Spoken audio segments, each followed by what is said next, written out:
vem tanta coisa quando você está meditando, né? Mas tudo bem. Irmãos, Jesus está dizendo aqui que ele, quando fosse levantado, ele atrairia todos a ele. Eu estava vendo hoje, pastor Gladys, sobre a atração. A atração magnética, por exemplo, a Terra é eletromagnética, né? Existe um magnetismo na Terra. Então você coloca a bússola e aquela bússola tem uma ponta magnética, vai apontar sempre para o norte, né? E a atração, ela se dá em sentidos opostos. Você sabia disso? Por exemplo, se você pegar um ímã, ele tem lá uma parte positiva e uma parte negativa.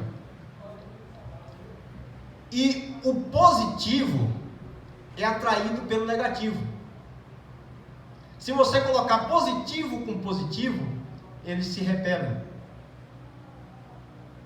A nossa natureza, ela não é compatível com a natureza de Deus. Mas Deus fez algo para nos atrair. E isso é totalmente contra a natureza.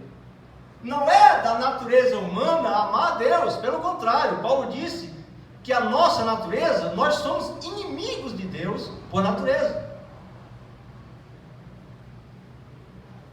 Então Deus precisava fazer algo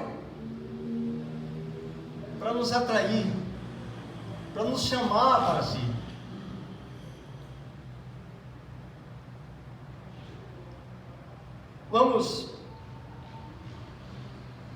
Nós vamos ver que a atração maior, não existe uma atração maior do que a cruz para o pecador.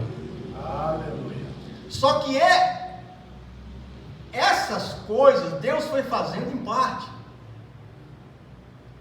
Por exemplo, nós vemos lá em Mateus, no capítulo 11,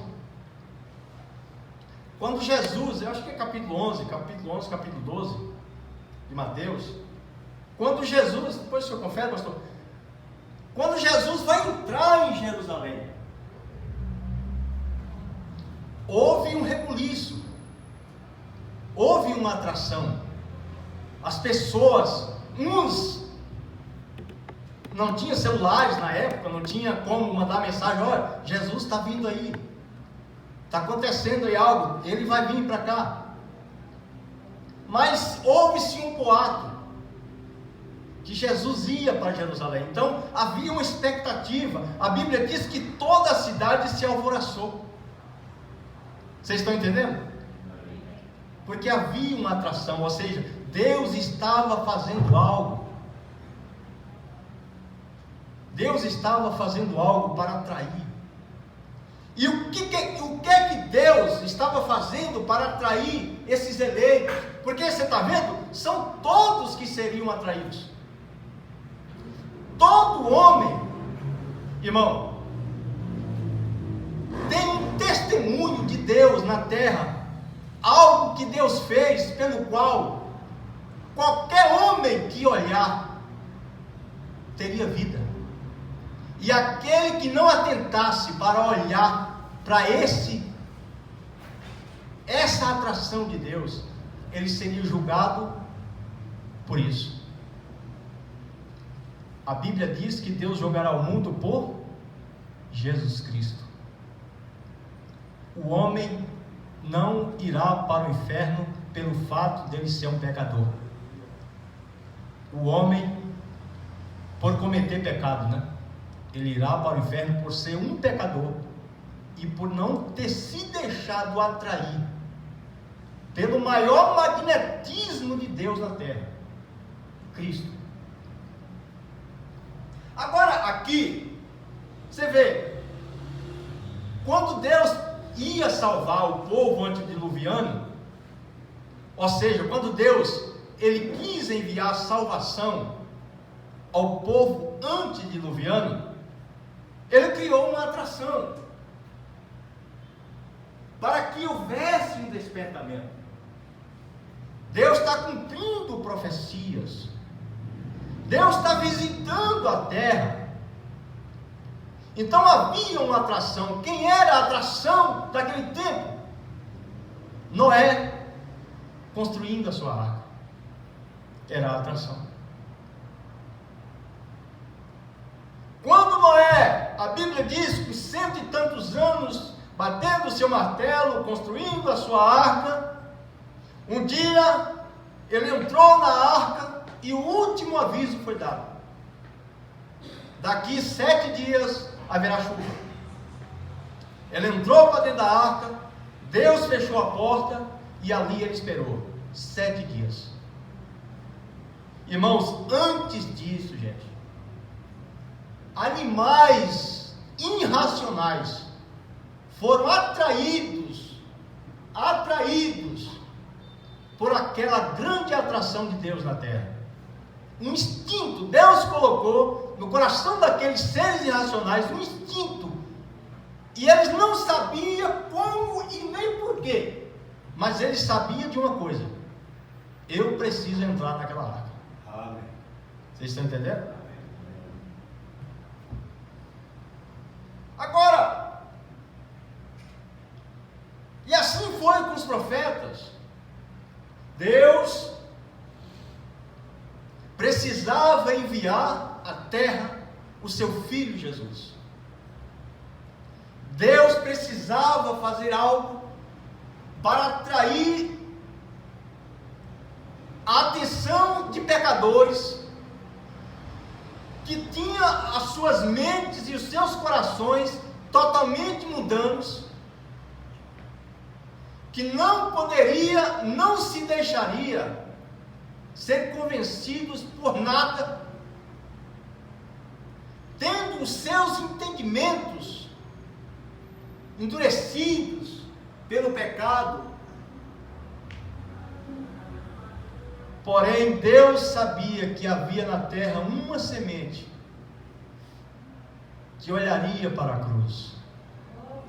Quando eu for levantado, a atração de Deus vai ser liberada. E o que faz o homem? O que faria um homem a tirar os olhos do mundo, pelo qual ele está atraído, pela fama, pelo dinheiro? O que faria um homem, meu Deus? Deixar o seu trono no Egito, atraído pelo quê? Pelas areias quentes de um deserto?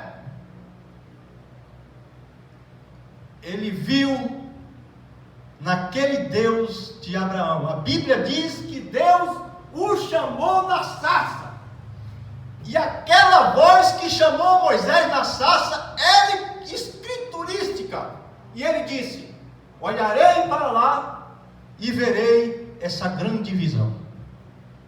Deus estava atraindo a sua atenção.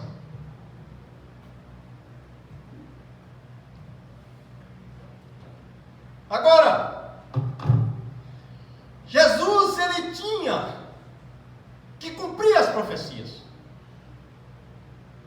Então, ele diz para os seus discípulos: vai na frente. Vocês vão chegar na cidade e lá vai ter um jumentinho. Quando vocês pegarem esse jumentinho, se alguém disser alguma coisa para vocês, vocês desamarra ele e traz para mim. Se alguém disser alguma coisa, diz: olha, o Senhor precisa dele. E então vos deixará ir. E naquela grande expectativa, a cidade de Jerusalém parou. Aquelas pessoas tinham dado com Jesus. Alguns deles não tinham dado com Jesus, mas tinham ouvido falar das coisas que Jesus tinha feito. Então havia uma atração. Havia um motivo das pessoas querer vê-lo. Uns diziam, mas que atração é essa? O que é isso tudo? Para que isso tudo? Para que se reunir isso tudo? Mas no coração de alguns havia uma iluminação de que aquele era o Cordeiro de Deus. Ele estava ali na Páscoa, porque o Cordeiro era sacrificado na Páscoa. Mas havia uma grande profecia. Malaquias, no capítulo 9, o Zacarias, no capítulo 9, profetizou: eis que o seu rei vem sobre ti, manso, humilde e montado em um jumentinho. Então Jesus, quando eles, naquela expectativa, olha para a descida do Monte Betfagé, lá vem Jesus, sentado naquele jumentinho. A atração dos eleitos. A Bíblia diz que ele fez isso para que cumprisse a Escritura que diz: Deus estava visitando a terra, cumprindo a profecia e chamando a atenção dos homens. Amém. E toda vez que Deus visita a terra, há um rebuliço. Amém. O mundo religioso é sacudido, o mundo político é sacudido, mas os eleitos também é sacudido. Amém. Porque Deus sacode o coração do pecador que deseja ser salvo. Amém. Oh, meu Deus. Ali estava Jesus. Precisa adiantar, né? Irmãos, olha como Deus faz as coisas. Davi, no capítulo 22 de Salmos, Davi dá um relato preciso. Pastor Gladys, mas parece que Davi estava naquele dia lá, em pé, como o apóstolo João estava ali testemunhando, vendo tudo com seus olhos. Davi, 1000 e tantos anos antes, 14 gerações, se não me engano, antes, contemplando toda a cena do Calvário. Oh, meu Deus! Não, eu preciso ler isso aqui, gente. Porque é Deus cumprindo as suas profecias. Capítulo 22, ou número 22. Então, Jesus foi até Jerusalém, ele avisou, foi preso, julgado, condenado à morte, sentenciado, e condenado à morte. E agora Jesus está arrastando pelas ruas de Jerusalém a sua cruz. Ele estava subindo o mesmo monte que Davi subiu quando fugia do seu filho Absalão. Quando o povo havia rejeitado Davi como rei, ele estava subindo aquele mesmo monte e ele estava chorando e citando esse salmo pelo Espírito Santo. Amém? Amém? Amém. Deus meu, por que me desamparaste? Por que te alongas nas palavras do meu bramido e não me auxilias, meu Deus? Deus meu, eu clamo de dia e tu não me ouves, e de noite não tenho sossego. Porém tu és santo, que habita entre os louvores de Israel. Em ti confiaram os nossos pais, confiaram e tu os livraste. A ti clamaram e escaparam, em ti confiaram e não foram confundidos. Mas eu sou verme e não homem, a prova dos homens, desprezado do povo. Todos os que me veem zombam de mim.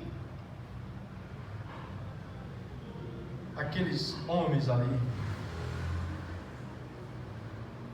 religiosos, zombando, estendem os lábios e meneiam a cabeça, dizendo: confiou no Senhor, que o livre. Livre-o, pois nele tem prazer. Você diz que serve a Deus, que é servo de Deus, que é o filho de Deus, então, por que Deus não te livra então? Mas tu és o que tiraste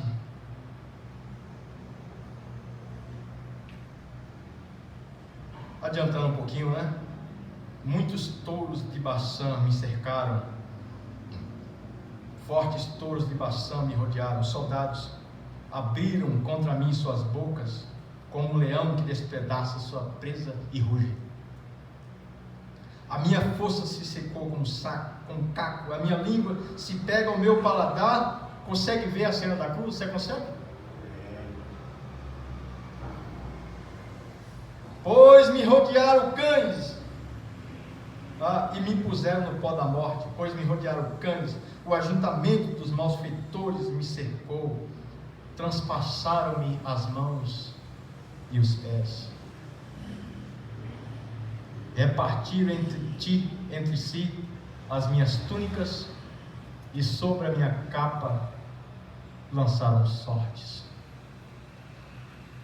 Deus estava cumprindo profecias. Quando eu for levantado dos mortos, ou quando eu for levantado, falando, significando de que morte ele seria levantado da cruz, mas quando eu for levantado, a todos eu atrairei a mim. Mas quem pode ver a atração nisso? Você consegue ver a atração na cruz? O que há de bonito numa cruz, gente, com um homem pendurado?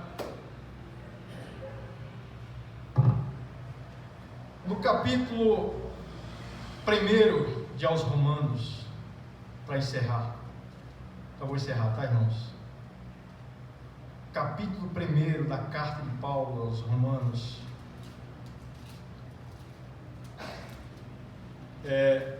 versículo 18. Aos Romanos, aos Coríntios, não, desculpa, 1 aos Coríntios. 1 aos Coríntios 1, 18.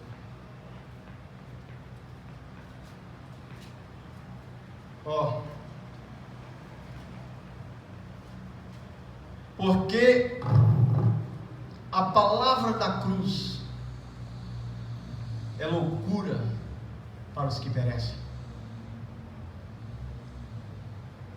mas para nós que somos salvos é o poder de Deus. A única atração na terra que pode fazer um homem renunciar a si mesmo é a única atração. Porque os judeus pedem sinal, versículo 22, e os gregos buscam sabedoria, mas nós pregamos a Cristo crucificado, que é escândalo para os judeus e loucura para os gregos. Mas para os que são chamados, tanto judeus como gregos, lhe pregamos a Cristo, poder de Deus e sabedoria de Deus. Amém. Agora veja, porque a loucura de Deus é mais sábia do que os homens, e a fraqueza de Deus é mais forte do que os homens. Meu irmão, atraídos pela cruz, uma mulher atraída pela cruz. Um jovem, um homem atraído pela cruz. Ele não é atraído pela igreja. Muita gente é atraído por igreja. Ele é atraído pela igreja, ele é atraído por um movimento que se faz. Mas tem aqueles que é atraído pela cruz.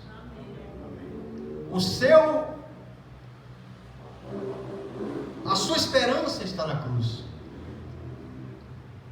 Agora, irmão, pensando sobre isso, identificados na cruz, rapidamente eu quero mostrar o último ponto aqui para vocês. Eu gostaria de lermos juntos, tá bom? Abra aí no capítulo 12, versículo 10 da segunda carta aos Coríntios, por favor. Nós já vamos terminar. Capítulo 2, 12, né?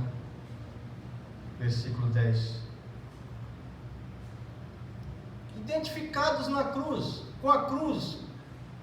O que se vê, gente, quando se olha para a cruz?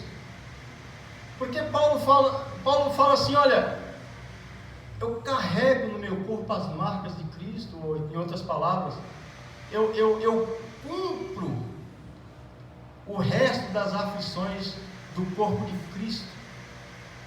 O que Cristo sofreu, né? Vamos lá então? Pelo que sinto prazer nas fraquezas. Deixa isso descer na sua alma. Eu deixei descer na minha hoje de manhã. E eu confesso para os irmãos que eu tive um momento muito bom. Na verdade, um dos meus momentos mesmo preciosos é quando eu estou meditando nessas coisas e, em outras palavras, pregando para mim mesmo, né? Diante da igreja, às vezes a gente nem consegue expressar, mas vocês entendem a gente. Mas, irmão, pelo que sinto prazer nas fraquezas. Como assim prazer? Nas injúrias. Eu sinto prazer nas injúrias, nas necessidades, nas perseguições, nas angústias, por amor de Cristo. Captaram isso? Eu sinto prazer nisso, por amor de Cristo. Porque quando estou fraco, então eu sou forte. Gente, você suportar angústias, você suportar necessidades, você perdoar injúrias, você suportar fraquezas, é uma coisa, mas você ter prazer nelas. O que Paulo estava dizendo em outras palavras? Eu estou sofrendo isso aqui, as injúrias. Eu tenho prazer por amor de Cristo. Aleluia. Por quê? Porque quanto mais eu sofro isso, mais eu me identifico com a cruz. Aleluia. Quando eu estou passando isso, quando eu estou sofrendo isso, quando eu estou sofrendo essas fraquezas, sofrendo essas injúrias, oh meu Deus, eu fico pensando às vezes quão distante da realidade cristã nós estamos. Não é uma pergunta, não é jogando no rosto de ninguém, é apenas fazendo uma meditação. Porque quando eu resolvo as coisas com a força, com o meu ego, com a minha ignorância, eu estou dizendo o quê? Eu não estou identificado com Cristo. E às vezes a gente conta coisas que a gente faz e fala como se fosse uma grande coisa. Mas Paulo está dizendo, sabe, eu tenho prazer nas injúrias que eu sofro, por amor de Cristo. quanto mais eu sofro as pancadas do mundo, mais eu entendo o que Deus estava fazendo, realizando, quando Ele levantou Cristo lá no Calvário. Aleluia. E disse assim: olha, quando eu for levantado, a todos atrairei a mim. Irmão, pelo que nós somos atraídos, gente? Você pode pegar as histórias dos avivamentos e de tudo. Às vezes você fica pensando: meu Deus, como que o irmão Branham conseguiu ir na Índia, num país daquele? Sujeira, comendo aquela comida, com aquelas pessoas. Gente, você já viu a condição da Índia? Já viu a condição da Índia? Você já viu mais ou menos a condição da Índia? Já vi brasileiro visitando a Índia, que o cara não consegue nem sair na rua, de sujeira, de mendigos na rua, de todo. E ele voltou para os Estados Unidos com seu coração arrebentado. Não é porque ele estava lá: oh, sabe, eu não consigo vir para cá, porque eu estou sofrendo demais aqui. Não, você sabe o que? Ele estava morrendo por causa do sofrimento daquelas pessoas. Ele estava identificado com Cristo de tal forma que os mesmos sentimentos que Cristo sentia por aquelas pessoas. Entende o que é identificado, irmão Beto? É quando Jesus estava sofrendo injúria e ele estava perdoando. É quando Jesus estava sendo cuspido e ele estava perdoando. Aí nós nos identificamos com essas coisas. Aí Jesus disse: aquele que me ama, guarda a minha palavra, e aonde eu estiver, estará ali também o meu servo. Não é você ir e Jesus ir atrás, é Jesus ir e você ser atraído por onde Ele está. Entendeu, meu? Então você não faz nenhuma mudança quando Jesus não diz para você: não vai. Por isso que tem gente quebrando cabeça, fazendo tudo errado. Eu também faço isso. Mas você sabe por quê? Porque nós não nos identificamos com Cristo em todas as coisas, que nós não tomaríamos nunca uma decisão errada, porque Jesus não deixa. Mas a gente faz por quê? Porque nós fazemos assim: não, eu não vou me identificar com Cristo nessa parte. Vou deixar Jesus lá e vou me identificar com outra coisa. A mulher santa na Bíblia está identificada com quem? O homem santo na Bíblia está identificado com quem? Tratando de exemplos, é claro que o exemplo dos exemplos está sendo falado aqui agora, é o Senhor Jesus Cristo. Amém. Irmão, Deus abençoe vocês. Desculpa pelo tempo, né? Vamos participar da ceia. Lembrando só uma coisa, pastor Gladys. Veja, quando Jesus disse assim, ele levantou o pão, ele tomou o pão, diz a Bíblia, e disse, repartiu, deu aos seus discípulos e disse: comei, esse é o meu corpo. Veja bem que ele deixou isso como memória. O crente visita o Calvário todo dia, é uma memória.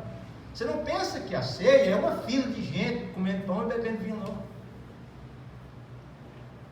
É uma identificação. Quando Jesus deu o pão, irmão, e disse assim: esse aqui é o meu corpo que será entregue por vós. Ele estava dizendo: aquele corpo que está pendurado lá naquela cruz estará representado nesse pão. Aquele sangue que foi vertido lá naquela cruz está representado aqui nesse vinho que eu estou dando para você. Bebei dele todos, comei dele todos, esse é meu corpo, esse é meu sangue, que será partido por vós. Fazei isso em memória de mim. Veja bem que ele está nos dando um memorial do seu sacrifício. Deus abençoe. Jesus Cristo. Eu não tenho tempo, mas eu gostaria, né? Se eu tivesse tempo, eu ia comentar um pouquinho, né, sobre essa atração, o entretenimento, né, e a ilusão, né? O que é que está te atraindo? O que é que está te atraindo? Nós estamos para entrar na maior atração de todo o universo, desde o princípio, quando tudo foi criado, está para vir uma grande atração. É a sua vinda, é o arrebatamento. Mas para isso, nós temos que ter o mesmo material dele, o amor divino, a compaixão, a sinceridade. Vá meditando aí. Quem não precisa aqui nessa noite ser mais sincero, fala para mim. Quem não precisa ser mais sincero? Quem não precisa? Nós olhamos muitos para os pecadores e muitas das vezes nós estamos pior do que os pecadores dentro da igreja, porque não vemos as nossas misérias. Porque se Deus olhasse para nós, Ele nos consumiria em fração de segundo, porque estamos sendo atraídos, engodados, iludidos por Satanás. A Eva, ela foi iludida, enganada por Satanás. Ó, igreja amada, eu não consigo. Nós vamos, depois de eu ler a escritura, eu vou ler, nós vamos orar por Andrew Gonçalves da Silva. Motivo: câncer na cabeça. Meu Deus, é uma das piores enfermidades que o diabo pode colocar. Mas não há, olha bem, guarde isso que a Bíblia diz: não há maldição sem causa. Não há. Muitas das vezes nós vamos orar sim por ele, mas nós devemos orar para que ele faça uma reflexão com Deus. O que ele fez? Se Deus estiver tratando com ele, permitiu essa enfermidade lhe ser acometida por desobediências terríveis a Deus, aos homens, aos pais, a mãe, a pai, tantas coisas, não sabemos. Mas a igreja, ela tem um encargo sagrado de orar. Nós vamos orar, mas sempre naquele critério: Senhor, seja a tua vontade, meu Deus. Ajude esse jovem a encontrar lugar de arrependimento. Aí sim, Satanás não tem mais direito de estar naquele corpo físico, porque a maldição foi tirada. O arrependimento coloca Deus dentro das nossas vidas. Como devemos estar atraídos pela palavra continuamente, mas não atraído pelas redes sociais. A rede social é a maior atração, que é onde está segurando. A própria palavra internet quer dizer teia de aranha. Você sabia que internet é teia de aranha? Procure saber. Ela é uma teia, e ó, vamos colocar de pé para ler a escritura da comunhão. Depois que tomamos a comunhão, então a igreja, ela já está dispensada, né? Porque as irmãs também vão esperar o ônibus aí, para não perder o ônibus, né? Para não perder o ônibus. Mas que assunto maravilhoso, né? Que assunto maravilhoso. Leia lá, o que ele pregou foi baseado em Mateus 21. Leia lá, leia Mateus 21, faça essa pergunta para você mesmo. Quando a multidão começou a perguntar, a multidão dizia, né? A multidão perguntava, né? Dizia: este é Jesus, né? Porque eles perguntavam: quem é este? Quem é este? A multidão respondeu: este é Jesus, o profeta da Galileia, né? Foi ali no Calvário que eu e você fomos libertos. Porque eu recebi do Senhor o que também vos ensinei, que o Senhor Jesus, na noite em que foi traído, tomou o pão. Como deveria o nosso coração estar atraído pela comunhão, em memorial, o que ele fez, olhos, corpo, sentidos, fé. E tendo dado graças ao partido, disse: tomai, comei, isto é o meu corpo isto em memória de mim. As pessoas fizeram uma comunhão em comum, né? A comunhão é em comum, mas eles fizeram comum, tanto faz, não tem mais aquele atrativo, a comunhão, a noite da comunhão, a ceia, é o melhor vestido, é o melhor calçado, é a melhor oração, tudo tem que ser o melhor naquele dia, na noite da comunhão, mas parece que não tem atração mais. Semelhantemente, também depois de ceiar, tomou o cálice dizendo: este é o cálice do Novo Testamento, no meu sangue. Olha, nós temos uma aliança no sangue. Fazer isso todas as vezes que beberes, em memória de mim, porque todas as vezes que comeres este pão e beberes este cálice, anunciai a morte do Senhor, até que venha. Portanto, qualquer que comer este pão ou beber o cálice do Senhor indignamente, será culpado do corpo e do sangue do Senhor. Examine-se, pois, o homem, a mulher, a si mesmo, e assim coma deste pão e beba deste cálice. Porque o que come e bebe indignamente, come e bebe para sua própria condenação, não discernindo o corpo do Senhor. Por causa disto, de quê? De comer, de tomar a comunhão do Senhor indignamente, sem examinar o que é que vai acontecer com a sua vida espiritual. Isso aqui, você vai ficar fraco, doente, sua fé vai ficar enferma, e você vai ter nome de que vive, mas vai estar morta espiritual. Vai estar morta espiritual.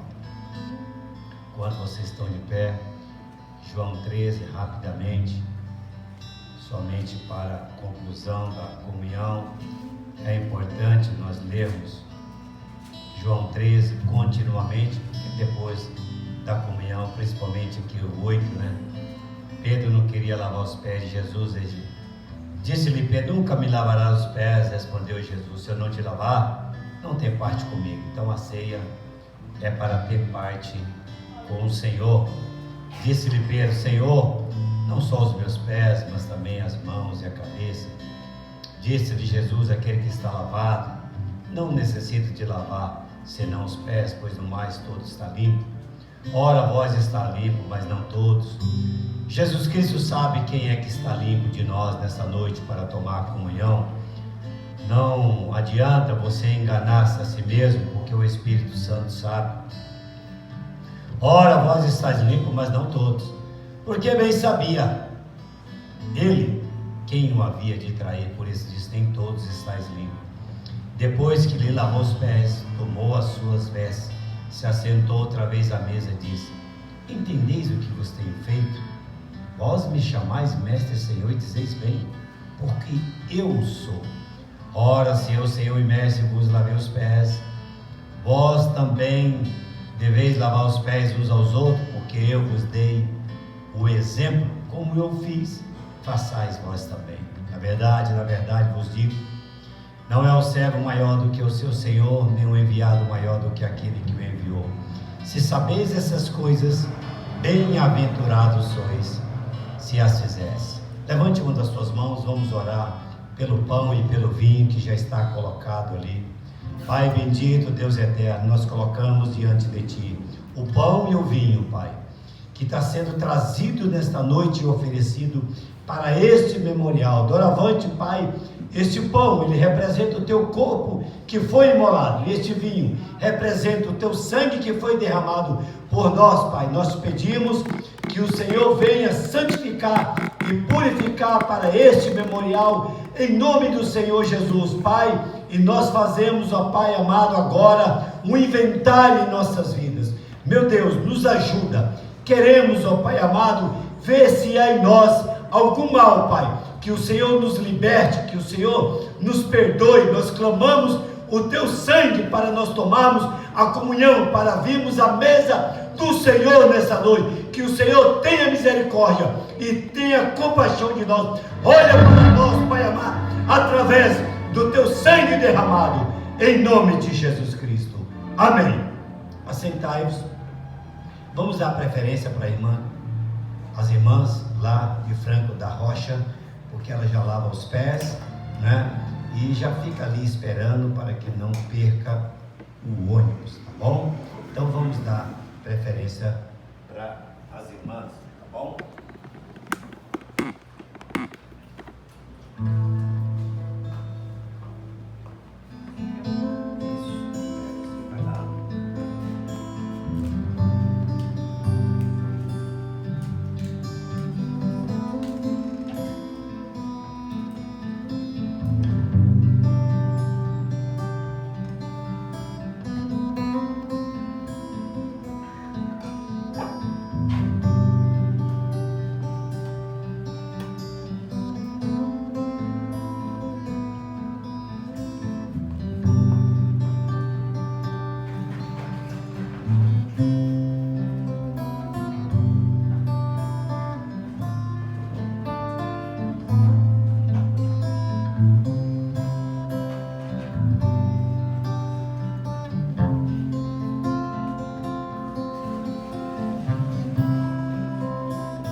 tá?